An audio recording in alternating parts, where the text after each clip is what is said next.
In Alice Slater's debut novel, Death of a Bookseller, we meet two very different women working as booksellers in a London branch of a very large bookshop chain. Roach is an alternative true crime obsessed outsider who looks down on normies and is obsessed with death and violence. Whereas Laura is a charming, beautiful poetry writer who sells more books than anyone and always matches her beret to her shoes. But she hides a dark secret of her own. And then one day, Roach discovers Laura's poetry, which lets her catch a glimpse of the darkness that hides under Laura's polished exterior. So Roach becomes convinced that she and Laura are kindred spirits of sorts, and she won't stop until she makes Laura acknowledge this connection. The question is Roach prepared to meet this darkness head on? Because the more Roach pushes, the more Laura pulls away, until one day one of these two booksellers ends up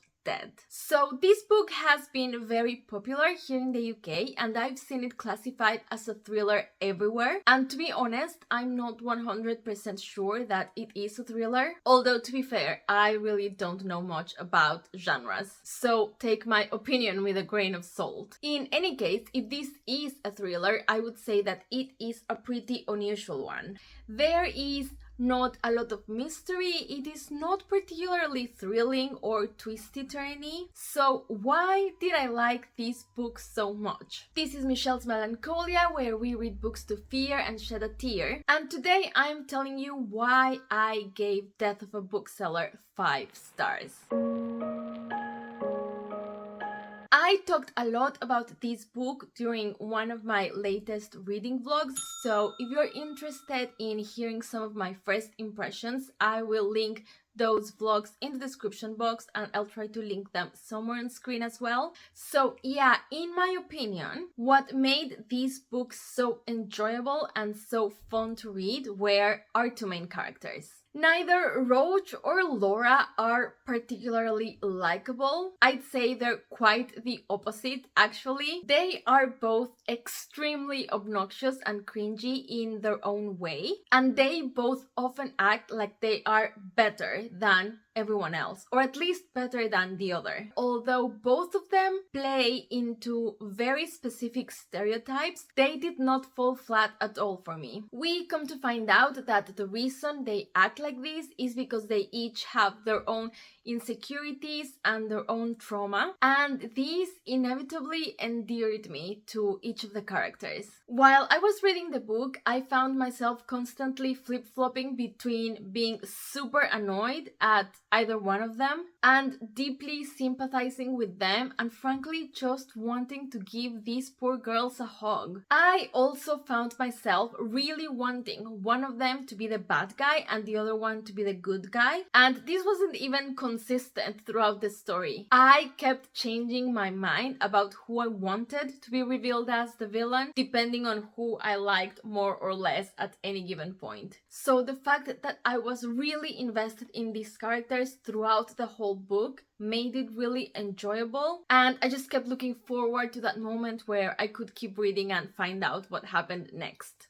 The book also touched on some very interesting points regarding the ethics of creating and consuming true crime content, especially that specific brand of true crime that capitalizes on the suffering of women. Personally, I am very interested and have consumed large amounts of true crime content, and although definitely nowadays I'm much more selective on the type of content I consume, I've always leaned to the idea that there is nothing wrong with a little bit of morbid curiosity. But while reading this book, I definitely was thinking about how much is too much, and in general just consider what it may be like for survivors and family members to have their traumatic experiences made public for others to consume as entertainment. I'd say to be aware that this book does not end up making any judgment on whether true crime content is good or bad.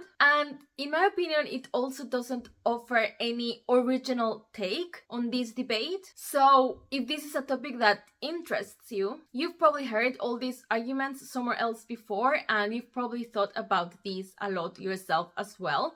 So it won't be something very new or a fresh take. For me, this was not a problem or a downside of the book. I don't think the true crime discourse was the main focus. It just gave support to the characters' backstories and kickstarted the narrative, but it was not the main focus. Other than the interesting characters, the other thing that worked really well for me was the pacing and how the tension constantly built throughout the story. Let me warn you, it is definitely a slow burn, but you know that I love slow books, and to me they're just very effective because it allows the dread to build, and when things happen, for me it's much more satisfying. So in this case, the title of the book spoils what's going to happen, but we don't know when, we don't know how, and we don't know who. So it really pays off to be patient and follow the breadcrumbs and enjoy cringing at the increasingly uncomfortable interactions between Roach and Laura. Truly, some of them were actually painful to read about. I'd say this reading experience was like watching a train wreck in super slow motion, and I just could not take my eyes off the train tracks. So to summarize, I would recommend this book to readers who enjoy character-driven stories, that enjoy reading from the perspective of unlikable characters. Also for people who are interested in the discourse of using true crime as entertainment. And finally for people who enjoy books where the tension builds slowly. If you have read this book, I would love to hear your thoughts on it. Did you relate to either one of the characters? Or did you like one more than the other? Were you Team Roach or Team Laura? And if you haven't read it or don't really have anything to say, you can leave me a drop of blood emoji, just so I can personally thank you for stopping by my channel, and I will see you in my next video. Bye!